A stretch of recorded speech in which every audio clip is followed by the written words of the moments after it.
my dear students. நம்ம இந்த வீடியோவில் class 12 second chapter complex numbers பற்றி தான் பார்க்க போகிறோம்.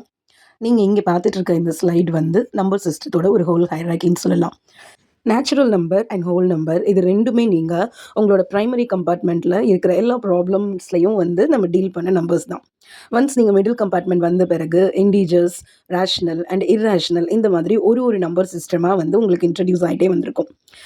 ஸோ ரேஷ்னல் அண்ட் இர்ரேஷ்னல் என்ன அப்படின்ற ஒரு சின்ன ரீகேப்சுலேஷனோட நம்ம காம்ப்ளெக்ஸ் நம்பர் பற்றின இன்ட்ரடக்ஷனுக்குள்ளே நம்ம போயிடலாம். ஸோ ரேஷ்னல்ன்றது it's very simple. The number it is in the form of P by Q and Q is non zero. இந்த கண்டிஷன் சாட்டிஸ்ஃபை ஆனாலே அது ரேஷ்னல்னு பார்த்துருப்பீங்க. அப்போ இர்ரேஷ்னல் அப்படின்னா என்ன? And irrational number is a real number that cannot be expressed as a simple fraction. ஏன்னா நம்ம அதை டிவைட் பண்ணோம் அப்படின்னா it should be non terminating and non ரிப்பீட்டிங்காக இருக்கும். Non terminating which mean it has no end. எண்ட்லெஸ்ஸாக உங்களுக்கு integers வந்து after the decimal it goes on. அதே மாதிரி அந்த பேட்டர்ன் ஆஃப் நம்பர்ஸ் வந்து எதுவுமே ரிப்பீட் ஆகாது. இந்த டயக்ராமில் உங்களுக்கு ரொம்பவே கிளியராக இருக்க பாருங்க. ரேஷ்னல் அண்ட் இர்ரேஷ்னல் இந்த ஹோல் நம்பர் சிஸ்டத்தையே வந்து நம்ம எப்படி சொல்லலாம்னா ரியல் நம்பர் சிஸ்டம் அப்படின்னு சொல்லலாம். ஸோ ஃபார் நீங்கள் 10th ஸ்டாண்டர்ட் நம்ம ரியல் நம்பர் சிஸ்டம் பற்றி தான் படிச்சிருக்கோம். அப்போ காம்ப்ளெக்ஸ் நம்பர்னா என்ன, இந்த நம்பர் சிஸ்டம்குள்ளே காம்ப்ளெக்ஸ் நம்பரோட ரோல் என்ன அப்படின்றத தான் நம்ம இப்போ பார்க்க போகிறோம். எப்படி ரியல் நம்பர்ஸில் ஒரு நம்பர் சிஸ்டத்துக்கும் ஒரு பேர் இருக்கும், like integers, rational and irrational, அது எல்லாத்துக்கும் நமக்கு ஒரு நேம் இருக்கிற மாதிரி காம்ப்ளெக்ஸ் நம்பர் சிஸ்டமில் இருக்கிற அந்த நம்பர்ஸ்க்கு வந்து நம்ம இமேஜினரி நம்பர்ஸ் அப்படின்னு சொல்லலாம். இப்போ அந்த இமேஜினரி நம்பர்ஸ்னால் என்ன, அதோட பர்பஸ் என்ன அப்படின்ற விஷயத்தை தான் நான் உங்களுக்கு டீட்டெயில்டாக எக்ஸ்பிளைன் பண்ண போகிறேன்.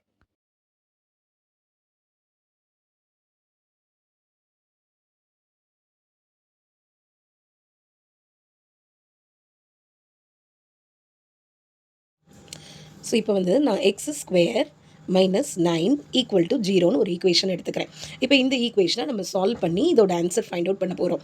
அப்போ என்ன பண்ணலாம், இதை சால்வ் பண்ணுறதுக்கு ஃபஸ்ட்டு நீங்கள் இந்த -9 அங்கே ட்ரான்ஸ்போஸ் பண்ணுவீங்களா? So this become +9. Then you are transposing square next side. So this become x is equal to √9 வரும். அண்ட் √9 வந்து நம்ம ரூட் எடுத்தோம் அப்படின்னா will get the answer +or-3. So இதுக்கு வந்து பாசிபிலிட்டி இருக்குது. நம்ம சோஃபார் நம்ம லேர்ன் பண்ண ஒரு விஷயம் தான். சப்போஸ் இப்போ இன்னொரு ஈக்குவேஷன் உங்களுக்கு கொடுக்குறேன். சப்போஸ் உங்களுக்கு வந்து x² + 9 = 0. இப்போ இந்த ஈக்குவேஷனை வந்து நம்ம சால்வ் பண்ண போகிறோம். ஸோ ஃபஸ்ட்டு நான் 9 அந்த பக்கம் ட்ரான்ஸ்போஸ் பண்ணுறேன். It become -9. And then square அந்த பக்கம் ட்ரான்ஸ்போஸ் பண்ணிங்கன்னா -9 ரூட்டுக்கு ஆகும் இல்லையா? ஸோ இப்போ இதுக்கு நீங்கள் ரூட் எடுக்கணும் அப்படின்னா நம்ம எப்படி ரூட் எடுக்கலாம்? இது வரைக்கும் நம்ம பாசிட்டிவ் நம்பரை ரூட்லேருந்து வெளியில் எடுத்திருக்கோம். ஆனால் ஒரு நெகட்டிவ் நம்பரை நம்ம ரூட்லேருந்து வெளியில் எடுக்க முடியாது. அப்போ இதுக்கு என்ன பாசிபிலிட்டி இருக்குன்னா ஒரே ஒரு பாசிபிலிட்டி தான். இந்த √9 நீங்கள் -1 × 9ன்னு ஸ்ப்ளிட் பண்ணலாம். இப்போ -1 × 9ன்னு ஸ்ப்ளிட் பண்ணிங்க அப்படின்னா எகெயின் இந்த ரூட்டை வந்து நான் ஸ்ப்ளிட் பண்ணுறேன். -1 × 9 √9 அப்படின்னு நான் வந்து இதை ஸ்ப்ளிட் பண்ணுறேன். இப்போ இந்த -1க்கு வந்து நம்மளால என்ன பண்ண முடியாது, ரூட் எடுக்க முடியாது. பட் 9 என்ன பண்ண முடியும், ரூட்லேருந்து எடுக்கலாமா? ஸோ அப்போ அதை நான் வெளியில் எடுக்கிறேன். √-1 அப்படியே தான் இருக்குது, ×3 வந்துடும். ஸோ √-1 × 3 வந்துருச்சா? இப்போ இந்த இடத்துல நம்ம 9 வந்து அதிகபட்சம் நம்ம சால்வ் பண்ணணும் அப்படின்னா நமக்கு இந்த ஆன்சர் தான் வரும் இல்லையா? அப்போ இந்த இடத்துல நான் என்ன பண்ண போகிறேன்னா என்னோட இந்த √-1 வந்து நான் ஐன்னு சொல்லி எடுக்க போகிறேன். And ×3. So this can be written as 3i. So இப்போ என்னோட ஆன்சர் வந்து என்ன வந்திருக்கு, எக்ஸோட ஆன்சர் 3iன்னு வந்திருக்கு. So this 3i is not a real number, this is an imaginary number. So இங்கே இருக்கிற இந்த √-1 நம்ம ஐன்னு கன்சிடர் பண்ணுறோம் இல்லையா? இதை தான் இங்கே இமேஜினரி நம்பர்னு சொல்கிறோம். இப்போ இதை பற்றி தான் நம்ம காம்ப்ளெக்ஸ் நம்பரில் பார்க்க போகிறோம். See, look at this. இது உங்களோட புக்கில் இருக்கிற ஒரு எக்ஸாம்பிள்ஸ் தான். ரொம்ப கிளியராக கொடுத்துருக்காங்க. நான் ஏற்கனவே இந்த ப்ரீவியஸ் இதில் வந்து எக்ஸ்பிளைன் பண்ண மாதிரி இங்கே இவங்க x² -1 = 0 அப்படின்ற ஒரு ஈக்குவேஷனை வந்து எக்ஸாம்பிளாக எடுத்திருக்காங்க. ஸோ -1 வந்து நீங்கள் ஃபஸ்ட்டு ட்ரான்ஸ்போஸ் பண்ணிங்க அப்படின்னா +1 ஆகும். தென் ஸ்கொயர் ட்ரான்ஸ்போஸ் பண்ணோம் அப்படின்னா √1 ஆகும். அண்ட் √1ஓட வேல்யூ வந்து 1. ஸோ இந்த ஈக்குவேஷனில் வந்து நமக்கு answer x is equal to +or-1ன்னு வந்திருக்கு. இதுவே ஈக்குவேஷன் 2 எடுத்துக்கிட்டிங்கன்னா x² + 1 = 0 இருக்கா? அப்போ இந்த +1 இந்த பக்கம் போகிறப்ப -1 ஆகிடும். -1 அப்புறம் ஸ்கொயரை நம்ம ட்ரான்ஸ்போஸ் பண்ணோம் அப்படின்னா √-1. ஸோ அப்போ √-1க்கு நம்ம ரூட் எடுக்க முடியாது. அப்போ நான் உங்களுக்கு சொன்ன மாதிரி தான் √-1 அப்படின்றத நீங்கள் என்னவா கன்சிடர் பண்ணணும் காம்ப்ளெக்ஸ் நம்பர்லனா i அப்படின்னு சொல்லிட்டு நீங்கள் கன்சிடர் பண்ணிக்கலாம். இதுக்கு ஒரு கிளியர் கிராஃபிக்கல் சொல்யூஷன் கூட கொடுத்துருக்காங்க. ஃபஸ்ட்டு ஒன்னோட கிராஃபிக்கல் சொல்யூஷன் வந்து for the function f(x) is equal to x² - 1. இப்போ x² - 1க்கு நம்ம பாயிண்ட் எடுத்தோம் அப்படின்னா it lies on -1, 0 and 1, 0. அப்போ இதோட ரூட் வந்து -1 and 1. ஏன்னா நம்ம ஆல்ரெடி 10th படிச்சிருப்பீங்க, பேரபோலா எக்ஸில் வந்து எக்ஸ் ஆக்சிஸ் எங்கே இன்டர்செக்ட் பண்ணுதோ அதுதான் வந்து சொல்யூஷன் ஆஃப் த ஈக்குவேஷன் அப்படின்னு நம்ம பார்த்துருக்கோம். அப்போ இந்த பேரபோலா -1 and 1ல வந்து இன்டர்செக்ட் பண்ணுது. So that is a solution, right? But இந்த பேரபோலா பாருங்க, x² + 1க்கு நீங்கள் இதே கிராஃபிக்கல் சொல்யூஷன் போட்டிங்க அப்படின்னா உங்களோட டயக்ராம் வந்து இந்த மாதிரி தான் வரும். பேரபோலா வந்து எக்ஸ் ஆக்சிஸ் வந்து எங்கேயுமே என்ன பண்ணாதுன்னா இன்டர்செக்ட் பண்ணாது. அப்போ அது இன்டர்செக்ட் பண்ணாமல் போகிறப்போ உங்களுக்கு ஆல்ரெடி அது ஒரு 3 கிளாசிஃபிகேஷன் பார்த்துருப்பீங்க. ரெண்டு இடத்துல வந்து இன்டர்செக்ட் பண்ணுச்சு அப்படின்னா 2 ரியல் அண்ட் அன்ஈக்குவல் ரூட்ஸ், ஒரு பாயிண்ட்ல இன்டர்செக்ட் பண்ணுச்சுன்னா 2 ரியல் ரூட்ஸ் பார்த்துருப்போம், ஈக்குவல் ரூட்ஸ்னு பார்த்துருப்போம். If it is not intersecting with X axis there is no real root, which mean it is imaginary root. அதனால தான் நம்ம அங்கே வந்து there is no real root அப்படின்னு பார்த்தோம். அப்போ இங்கே இதுக்கு வந்து என்ன ஆன்சர் வரும் அப்படின்னா இமேஜினரி ரூட் தான் வரும். அந்த இமேஜினரியை தான் நம்ம என்னவா இங்கே அசியூம் பண்ணுறோன்னா ஐன்னு அசியூம் பண்ணுறோம். ஸோ இந்த பேராகிராஃபில் உங்களுக்கு வந்து கிளியராக கொடுத்துருக்காங்க. So this is because when we square a real number it is impossible to get a negative real number. So if equation 2 has solution then we must create an imaginary number as a square root of -1.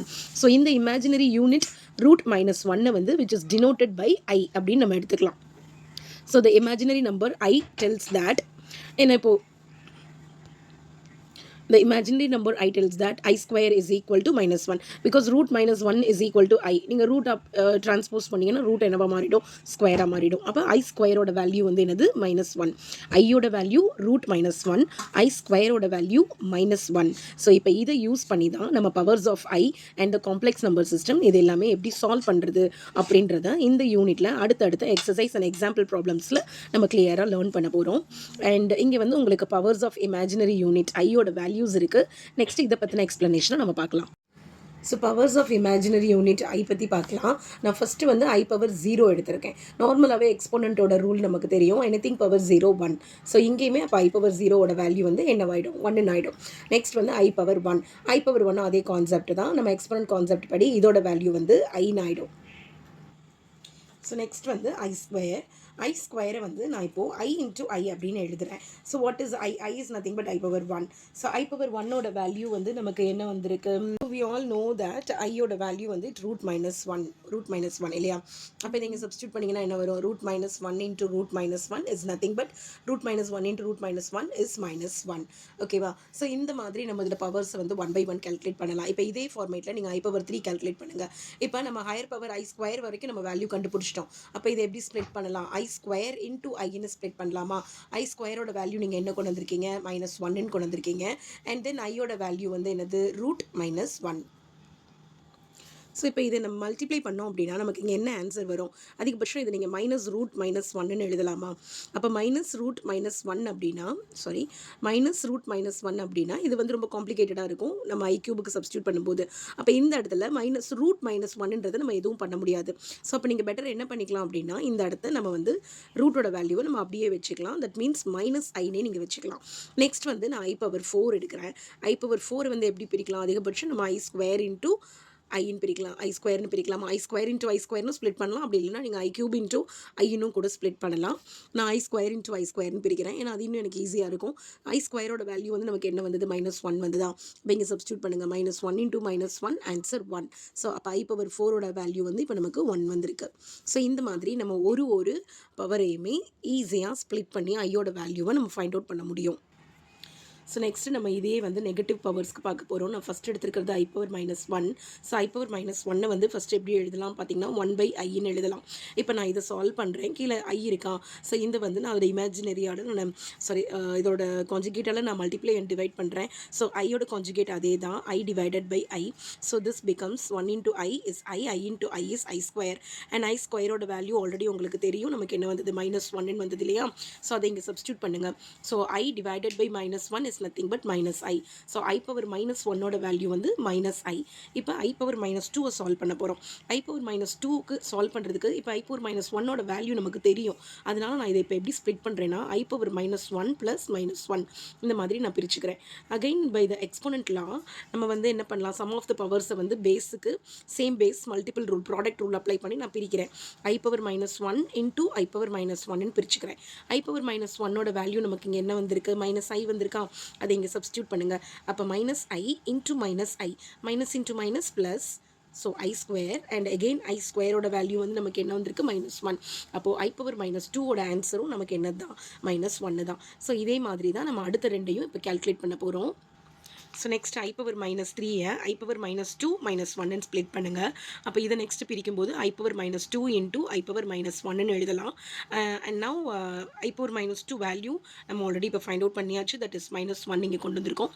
அதை நான் இங்கே substitute பண்ணுறேன். Minus one I power minus ஒன்னோட value minus I, அதையும் இங்கே substitute பண்ணிக்கோங்க. அப்போ minus one into minus I is nothing but I. இப்போது minus I power four, I power ஃபோரை நம்ம எப்படி வேணாலும் பிரிச்சுக்கலாம். மைனஸ் த்ரீ மைனஸ் ஒன்னு பிரிக்கலாம். அப்படி இல்லைன்னா நீங்கள் மைனஸ் டூன்னு கூட பிரிச்சுக்கலாம். உங்களோட விஷ் தான். ஸோ இப்போ நான் இதை வந்து மைனஸ் டூன்னு எடுத்திருக்கேன். எகெயின் பவர் ரூல் படி நான் எக்ஸ்போனன்ட் லா படி இது எப்படி எழுதுறேன்னா I power minus two into I power minus டூன்னு எழுதுறேன். ஐ பவர் மைனஸ் டூவோட வேல்யூ நம்ம இப்போ தான் கண்டுபிடிச்சோம் இல்லையா? What is that? Minus one. இங்கே சப்ஸ்டியூட் பண்ணுங்கள். Minus one into minus one is one. So I power minus ஃபோரோட வேல்யூ வந்து ஒன். ஓகேவா? ஸோ இப்போது இதோட எல்லா ஆன்சர்ஸையும் பார்த்தீங்கன்னா அதிகபட்சம் உங்களுக்கு ஒன் மைனஸ் ஒன் வந்திருக்கும், ஐ மைனஸ் ஐ வந்திருக்கும். இங்கே மேலேயுமே அதே மாதிரி தான் ஒன் மைனஸ் ஒன் வந்திருக்கும், I and one minus one I minus I வந்திருக்கு. ஸோ ஆல்மோஸ்ட் இந்த ஐ பவர்ஸோட வேல்யூ ஒரு 4 பாசிபிலிட்டிஸில் தான் இருக்கும். அதாவது நம்ம பார்த்தது எல்லாமே ஐ power 0, I power 1, 2, 3 and 4. So மொத்தமே 4 பாசிபிலிட்டிஸ் வேல்யூஸ் நமக்கு என்னென்ன கிடச்சிது? ப்ளஸ் ஒன் வந்தது, மைனஸ் ஒன் வந்தது, ப்ளஸ் ஐ வந்தது, மைனஸ் ஐ வந்தது. ஓகேவா? ஸோ இந்த 4 ரூட் தான் நமக்கு மாறி மாறி ஆன்சராக வரப்போகுது. அப்போது இதை டிவிஷன் அல்காரிதம் படி நான் இதை எப்படி எடுத்துக்கலாம்னா என்னோட என் வேல்யூவை 4 times the quotient plus K remainder அப்படின்னு நம்ம எடுத்துக்கலாம். இப்போ இதை நான் ஜென்ரலைஸ் பண்ணுறேன். ஐ பவர் என், நீங்கள் ஏதாவது ஒரு ஹையர் பவர் போடுறீங்க அப்படின்னா இப்போ இந்த எண்ணுக்கு நம்ம என்ன சப்ஸ்டியூட் பண்ணலான்னா 4 டைம்ஸ் கியூ ப்ளஸ் கே. அதாவது நீங்கள் இங்கே பவர் எண்ணுக்கு நீங்கள் என்ன வேல்யூ போடுறீங்களோ அதை 4ஆல் நீங்கள் டிவைட் பண்ணுங்கள். டிவைட் பண்ணிங்கன்னா அதோட கோஷன்ட் வருமா? அதை இந்த மாதிரி டிவிஷன் அல்காரிதமில் நம்ம எழுதிக்கலாம். அப்போது இதுக்கு என்ன அர்த்தம்? ஆக்சுவலாக 4 into Q, 4 multiple of Q. I power 4ஓட வேல்யூ மைனஸ் 4 ஆகட்டும் அல்லது ஐ பவர் ப்ளஸ் 4 ஆகட்டும், ரெண்டுக்குமே வேல்யூ பார்த்திங்கன்னா என்ன வந்திருக்கு? 1 தான் வந்திருக்கு. அப்போ இந்த இடத்துல என்ன ஒரு ஹையர் பவர் வந்தாலும் அது 4 மல்டிபிளாக இருந்துச்சுன்னா இந்த வேல்யூ ஆட்டோமேட்டிக்காக என்ன ஆகிடும்? 1ன்னு ஆகிடும். அப்போ இது 1ன்னு ஆகிடுச்சுன்னா ப்ளஸ் நம்மளோட ரிமைண்டர் என்னவோ அது மட்டும்தான் நமக்கு ஆன்சராக வரப்போகுது. ஸோ ஃபைனலாக இதோட ஆன்சரை நீங்கள் எப்படி கன்க்ளூட் பண்ணிக்கலாம்னா I power N and this can be written as I power 4 into Q exponent rule படி. எகெயின் நான் இதை ப்ராடக்ட் ரூலில் எழுதுகிறேன். அப்போ இதோட வேல்யூ நீங்கள் என்ன எவ்வளோ ஹையர் பவராக இருந்தாலும் 4 மல்டிபிளாக இருக்கிற பட்சத்தில் இது 1 ஆகிடும். So 1 into I power K அப்படின்னா ஸோ உங்களோட ஐ பவர் என் அதிகபட்சம் நம்ம ரெடியூஸ் பண்ணுறப்போ ஐ பவர் கேல தான் உங்களுக்கு வந்து உங்களோட ஆன்சர் கிடைக்கும். ஸோ இதோட எக்ஸாம்பிள்ஸ் அண்ட் எக்ஸசைஸ் ப்ராப்ளமை நான் நெக்ஸ்ட் வீடியோவில் உங்களுக்கு எக்ஸ்பிளைன் பண்ணுறேன். இதோட ஹையர் பவர்ஸை நம்ம எப்படி சால்வ் பண்ணலாம் ஈஸியாக அப்படின்றத.